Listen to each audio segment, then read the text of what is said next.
नमस्कार छात्रों, तो क्या हाल है? ठीक है। ट्री 4 के तैयारी करने वाले छात्रों, आपके लिए वीडियो में लेकर आया हूं। यदि आपका सिलेक्शन ट्री 3 में 1 मार्क से 2 मार्क से रह गया है, कुछ बच्चे तो ऐसे हैं कि जिनका कट ऑफ के बराबर नंबर है फिर भी रिजल्ट नहीं हुआ है, तो निराश नहीं होना है, ट्री 4 के तैयारी में लगना है। और कैसे तैयारी करना है कि कट ऑफ से 4-5 नंबर ज्यादा ही रहे, जनरल के कट ऑफ से 4-5 नंबर ज्यादा रहे, इस तरह से हमें तैयारी करना होगा ताकि टाई ब्रेकर से हम ना छटे। उसकी की बात करेंगे हम इस वीडियो में। यह वीडियो उन बच्चों के लिए भी है जो इस बार स्टेट पास किए हैं और ट्री 4 के तैयारी करना चाहते हैं। क्या स्ट्रेटजी होना चाहिए, क्या प्लान होना चाहिए, सब कुछ की हम लोग बात करने वाले हैं। कहां कहां से क्वेश्चन आते हैं, किस टॉपिक से ज्यादा क्वेश्चन आते हैं, किस टॉपिक के क्वेश्चन बच्चों से छूट जा रहे हैं, कहां से चूक हो जा रही है, सब कुछ बात करेंगे इस वीडियो में। लास्ट तक आप बने रहिए। दोस्तों, जैसा कि आप लोग जान रहे हैं कि ट्री 3 का काउंसलिंग जल्द ही स्टार्ट होगा और काउंसलिंग के बाद रोस्टर जारी होगा ट्री 4 के लिए और जल्द ही वैकेंसी आपको देखने को मिलेगी। तो आपको अभी से कमर कसना होगा, तभी आप कुछ कर सकते हैं। तो चलिए, सबसे पहले हम लोग बात करेंगे किस टॉपिक से कितने क्वेश्चन पूछे गए।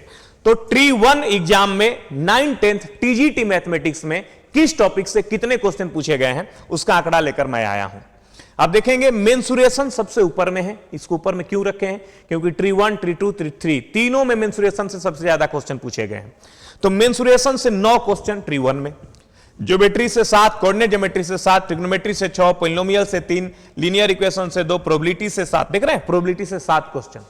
ये प्रोबेबिलिटी जो है ना, इस बार लोगों को बहुत परेशान किया है। इस बार जो ट्री 3 का एग्जाम हुआ, प्रोबेबिलिटी उसमें 5 या 6 क्वेश्चन थे, जिसमें 3 या 4 क्वेश्चन ऐसे थे जो बच्चों से नहीं बने हैं और उसी के चलते बहुत लोगों का रिजल्ट भी नहीं हुआ है। तो भाइयों बहनों, इसमें कोई भी टॉपिक को आप हल्का में नहीं ले सकते हैं। सारे टॉपिक को आपको सरिया के पढ़ना होगा, नहीं कि देख के चले गए ना, देख के जाने से काम नहीं होगा। आपको ढंग से पढ़ना होगा, क्योंकि कब कैसा क्वेश्चन पूछ दिया जाए, कुछ कहा नहीं जा सकता। ऐसे तो क्वेश्चन का लेवल इजी ही रह रहा है, बहुत कठिन नहीं पूछता क्वेश्चन, लेकिन 4-5 क्वेश्चन ही ऐसा पूछ देता है जो आपसे नहीं बनता है। और रिजल्ट आपका तब होगा जब उस 4-5 क्वेश्चन को भी आप बना के आइएगा। क्योंकि भाइयों, सारे आर्यभट्ट जो है ना, टीजीटी मैथमेटिक्स के तैयारी कर रहे हैं। देख रहे हैं ना, कट ऑफ 102 जा रहा है। तो आपको उन प्रश्नों को भी बना के आना होगा जो कोई नहीं बना रहा है, तभी रिजल्ट संभव है। ठीक है ना? देखो, 100 नंबर लाना बड़ी बात नहीं है। 100 से 102 करने के लिए, 2 क्वेश्चन बढ़ाने के लिए मेहनत हमें करना होता है। उसी के लिए हमें सेट लगाना होता है, उसी के लिए हमें प्रैक्टिस करना होता है कि एग्जाम में मिस्टेक नहीं हो। उसी के लिए उस टॉपिक को भी पढ़ना पड़ता है जिसको पढ़ने का मन नहीं करता है। ठीक है? तो चलो ध्यान दो, किस टॉपिक से कितने क्वेश्चन पूछे गए। प्रोबेबिलिटी से 7, एपीजीपी से 5, हाइट एंड डिस्टेंस से 5, बेसिक ऑपरेशन से 3, नंबर सिस्टम से 6। देखो, नंबर सिस्टम का भी अच्छा भूमिका है। एलसीएम एचसीएफ से 3, सर्च इंडिसेस से 0, सिंप्लीफिकेशन सर्च इंडिसेस से 0 क्वेश्चन पूछे गए थे ट्री 1 में, लेकिन ट्री 3 में देखोगे तो 3 या 4 क्वेश्चन थे। हम लोग देखेंगे जल्दी। तो ये सारे आप टॉपिक देख रहे हैं, लेकिन ये मेंसुरेशन से लेकर आप देखेंगे ये नंबर सिस्टम तक, तो ये सारे एडवांस मैथ के सेक्शन है। इसमें नंबर सिस्टम एक ऐड हो गया। ये सारे टॉपिक बहुत खास है, इसे बहुत सरिया के पढ़ना होगा और यहां से क्वेश्चन हमें ज्यादा आ रहे हैं। अभी अर्थमेटिक का सेक्शन हो गया, अर्थमेटिक के हर एक सेक्शन से एक आध क्वेश्चन पूछे गए हैं। कोई कोई टॉपिक नील भी है, लेकिन ट्री 1 में नील है तो ट्री 2 में पूछा गया उससे। यानी हमें सारे अर्थमेटिक भी पढ़ने होंगे, सारे नंबर सिस्टम भी पढ़ने होंगे, सारे एडवांस मैथ भी पढ़ने होंगे, बढ़िया से पढ़ने होंगे। स्टैटिक्स बहुत इंपॉर्टेंट टॉपिक है, यहां से 3 क्वेश्चन। स्टैटिक्स ही ना कि पढ़ लिए माध्यमाधिका बहुलक बन रहा है क्वेश्चन, ना भाई ना, बढ़िया से अध्ययन करना होगा उसको। एनसीईआरटी के लेवल पर, एनसीईआरटी में एक एक लाइन पढ़ना होगा कि उसमें क्या लिखा गया है, उसके थ्योरम पे क्वेश्चन आ जा रहे हैं। इस बार अभी क्वेश्चन पूछा था ना, जिसमें बहुत सारे लोग गलत बना के आए थे कि सर बहुलक 2 गो नहीं होगा। भाई मेरे, जब मैंने अपने बच्चों को पढ़ाया था वो तो सही बना के आए थे कि बहुलक 1 से अधिक भी हो सकते हैं। बहुत लोग तो डिस्कशन भी गलत करा रहे थे। मेरा वीडियो देखने के बाद दिमाग खुला, रे 7 क्लास के एनसीईआरटी में दिया था तो चलो हम भी बना लेते हैं, मिस्टेक हो गया। पढ़ा के गलत भेजे हैं आप, लड़का गलत बना के आया है, 1 नंबर के चलते उसका रिजल्ट नहीं हुआ। नहीं समझ रहे हो ना बात को? ठीक है, तो आपको सरिया के पढ़ना होगा। उसी तरह से आप देखेंगे ट्री 2 में पूछे गए प्रश्न, मेंसुरेशन से 18, ज्योमेट्री से 7, कोऑर्डिनेट ज्योमेट्री से 3। अरे बाप रे, मेंसुरेशन से 18 क्वेश्चन देख रहे हैं आप, मेंसुरेशन से 18 18 क्वेश्चन एक पार्ट से। मेंसुरेशन बहुत कठिन पाठ नहीं है, आसान पाठ है, फॉर्मूला याद रहता है, क्वेश्चन बन जाता है, थोड़ा प्रैक्टिस करने की आवश्यकता होगी। आप देख लेंगे ये सारा चीज मैं PDF Telegram channel Goswami mathematics पे डाल दूंगा, ठीक है। गोस्वामी मैथमेटिक्स, मेंसुरेशन ज्योमेट्री से 7, कोऑर्डिनेट ज्योमेट्री 3, ट्रिग्नोमेट्री 7, पॉलिनोमियल से 4, लीनियर इक्वेशन।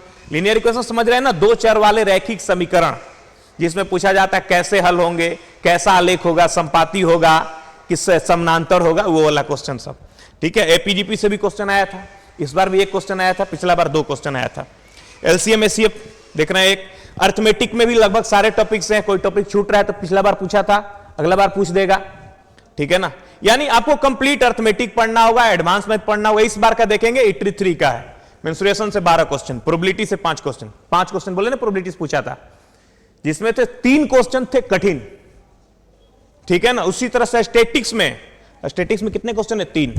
3 में से स्टैटिक्स में एक ही क्वेश्चन ठीक था, 2 क्वेश्चन फंसाने वाला था। भाई इतना सेट मार के गए फिर भी 2 क्वेश्चन फंस रहा है। तो आपको ढंग से पढ़ना होगा। देखो रिजल्ट तभी होगा जब तुम 100% स्कोर करोगे।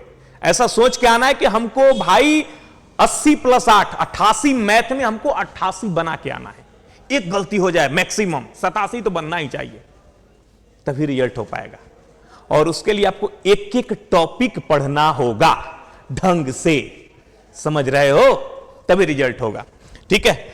अब इन सबको देखते हुए मैंने जो सिलेबस तैयार किया उसको आप देखेंगे हम लोग क्या क्या पढ़ेंगे तो हम लोग का रिजल्ट हो सकता है। ट्री4 का exam syllabus, mensuration, geometry, coordinate geometry, trigonometry, polynomial, linear equation, probability, AP GP, height and distance. Probability से पहले मैं परम्यूटेशन कॉम्बिनेशन भी पढ़ाऊंगा, ठीक है ना, ठीक है, क्योंकि परम्यूटेशन कॉम्बिनेशन पढ़ोगे तभी प्रोबेबिलिटी के सारे क्वेश्चन बन पाएंगे, नहीं तो कुछ क्वेश्चन छूट जाएंगे, फिर वैसा ही पूछ देगा फंसाने वाला, चल जाइएगा तेल लेने, मतलब रिजल्ट नहीं होगा, ठीक है।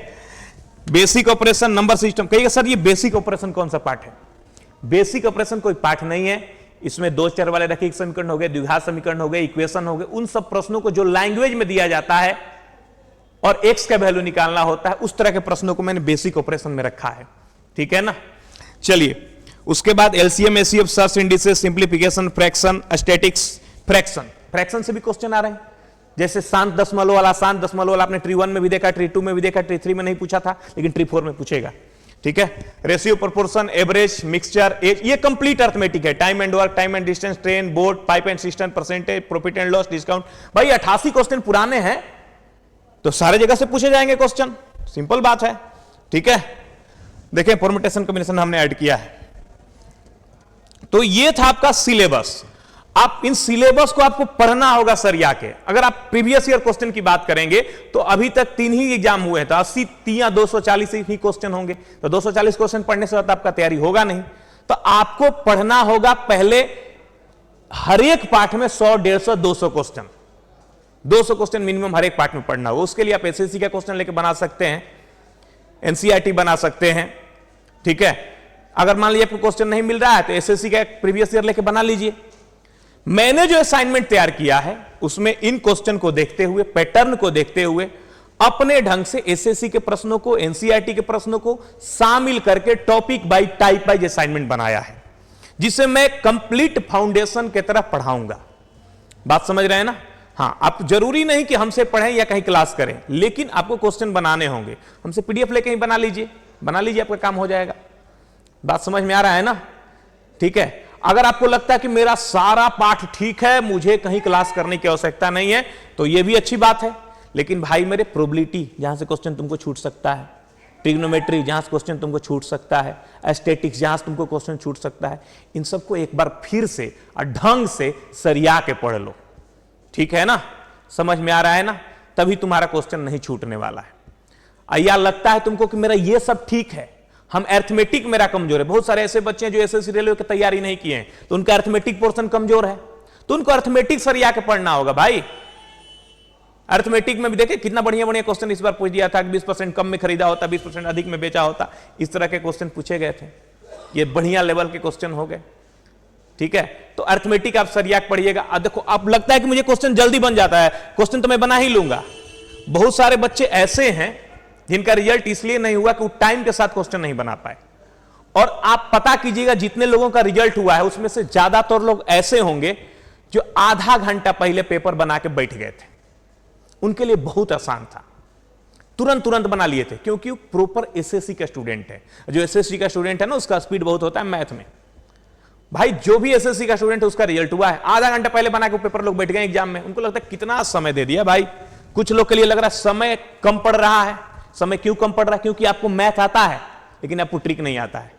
बहुत सारे लोग जो 9-10 के कोचिंग चलाते थे गांव में, वो लोग एग्जाम दिए तो उनका रिजल्ट नहीं हुआ है। ऐसा नहीं कि उनको 9-10 का मैथ नहीं आता है, लेकिन वो समय के साथ नहीं बना पा रहे हैं।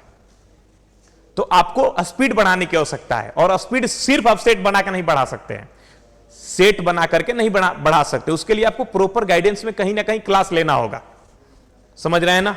अरिथमेटिक में तो आपको स्पीड बढ़ाना ही पड़ेगा। मानते हैं एडवांस मैथ में ज्यादा ट्रिक नहीं है, लेकिन एडवांस मैथ में भी बहुत सारा ट्रिक है, जहां सीख लीजिएगा तो आपका स्पीड बहुत काम करेगा, स्पीड बहुत बढ़ जाएगा, जिससे आपके एग्जाम में फायदा होगा। तो मेरा मानना यही है कि आपका जो भी टॉपिक कमजोर है उसे बढ़िया से पढ़िए, कॉन्सेप्ट से, ट्रिक से स्पीड बढ़ाने की जरूरत है। क्वेश्चन को बनाइए, उसके बाद आप टॉपिक वाइज प्रीवियस बनाइए, उसके बाद सेट बनाइए। सेट बनाना एकदम आवश्यक है, तभी आप ट्री 4 के लिए तैयार हो सकते हैं। कहीं से कोई कसर नहीं छोड़नी होगी, ठीक है। चलिए, अगर आप हमसे जुड़ना चाहते हैं तो हम भी पढ़ा रहे हैं ट्री 4 के लिए बैच गोस्वामी मैथमेटिक्स से अपलोड करेंगे। बैच का प्राइस 1000 है, सिर्फ 699 मिलेगा, और इसमें मैं मैथ पढ़ाऊंगा जो कवर करेगा टीजीटी 9-10 के लिए, और 6 to 8 जिसका साइंस पेपर है उसमें जो 40 + 8 48 नंबर के मैथ पूछे जाते हैं वो भी कवर होगा, और इसमें 88 नंबर का मैथ कवर होगा। इसमें जो भी मैंने बताया सारा चीज मैं पढ़ाऊंगा, कंप्लीट फाउंडेशन की तरह पढ़ाऊंगा पहले, उसके बाद टॉपिक वाइज प्रीवियस पढ़ाऊंगा, उसके बाद 10th क्लास के एनसीईआरटी भी कराऊंगा। ठीक है, जय हिंद। मिलते हैं फिर किसी अगले वीडियो में, तब तक के लिए बेस्ट ऑफ लक।